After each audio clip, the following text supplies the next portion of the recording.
Anand Keenan jerks awake at 3 a.m. as a burst of static explodes from his dead radio, unplugged for months.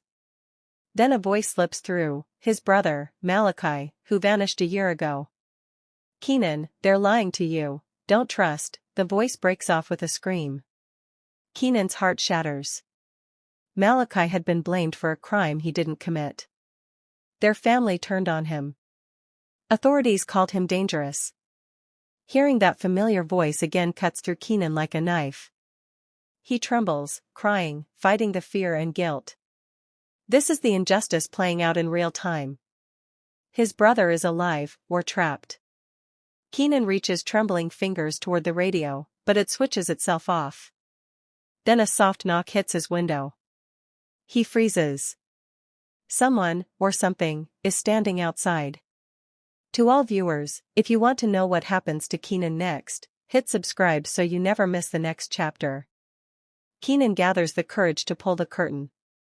No one is there, only a muddy footprint on the sill. The same kind Malachi used to make when he walked in the rain. A chill floods him. Someone wants him to know Malachi's disappearance wasn't an accident. He finds a torn piece of Malachi's old school uniform nailed to the window frame. But that uniform was buried with his belongings. Before he can process the horror, the radio clicks back on by itself. A whisper comes through, he wasn't alone that night. Keenan realizes someone is orchestrating a message, but who? And why now, after 1 year of silence? Keenan drives to Malachi's abandoned room, where dust lies thick. But the moment he enters, he notices something wrong. The room smells like fresh rain. On Malachi's desk sits a wet notebook. When Keenan opens it, he finds a page written in Malachi's handwriting dated tomorrow's date. The message reads, "Keenan, they're coming for you next." As he stares at the impossible note, the window behind him slams shut with a force that shakes the house. He is no longer alone in this room. Footsteps pound the hallway. Keenan grabs the notebook and hides behind the wardrobe. The footsteps stop. Breathing, slow, heavy, draws closer. Keenan peers through a crack. A tall man in a raincoat stands in the doorway, holding a walkie-talkie. He whispers into it, the younger one is awake. Phase 2 begins. Keenan's blood runs cold. When Keenan accidentally shifts his foot, the wardrobe creaks. The raincoat man turns sharply.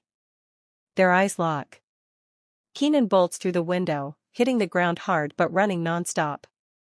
Rain pours as he flees into the street. Behind him, the raincoat man calmly walks, not chasing, almost as if Keenan is expected to run. Suddenly, Keenan's phone lights up with a call. Unknown number.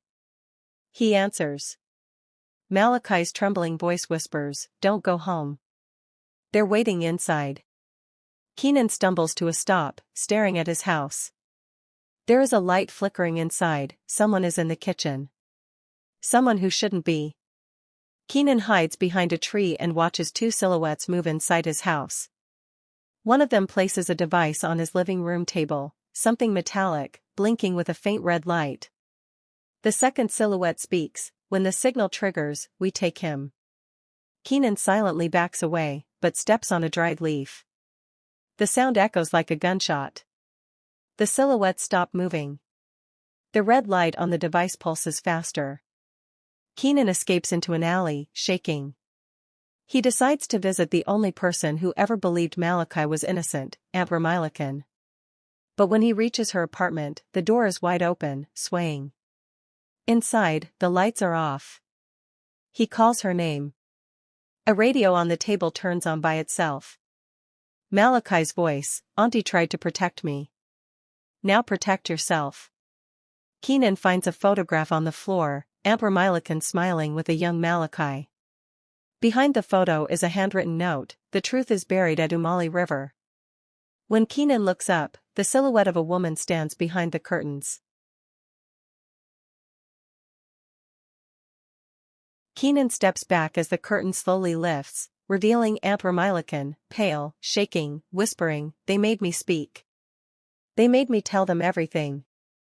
Before Keenan can ask who, she forces a USB drive into his hand. Take this and run. Don't let them. Glass shatters. A dart hits her neck. She collapses instantly. Keenan turns to see two masked figures climbing through the window. He runs with the USB. Behind him, one of the masked men mutters, "We can't let him open it." Keenan hides inside a public library and plugs the USB into a computer. It contains video recordings from a year ago, the night Malachi vanished. But the footage is blurred, the audio missing. Suddenly, the screen flickers. A message appears, password required, 3 words. Keenan has no idea what the password could be. As he leans closer, a voice behind him whispers, "Try, he knows everything." Keenan spins around. It's the Raincoat Man. The Raincoat Man raises his hands. "I'm not here to hurt you, Keenan." "Not yet." Keenan smashes a chair and runs. The man doesn't chase, he just says, "You and your brother were never supposed to be part of this." Keenan stops halfway down the hallway. Not supposed to be part of what? Then his phone buzzes. A text message from an unknown number. "Keenan, the password is what I said before I disappeared." Malachi. Keenan remembers their last argument. Malachi had said, "I forgive you." 3 words. A spark of hope rises. But is the password a trap?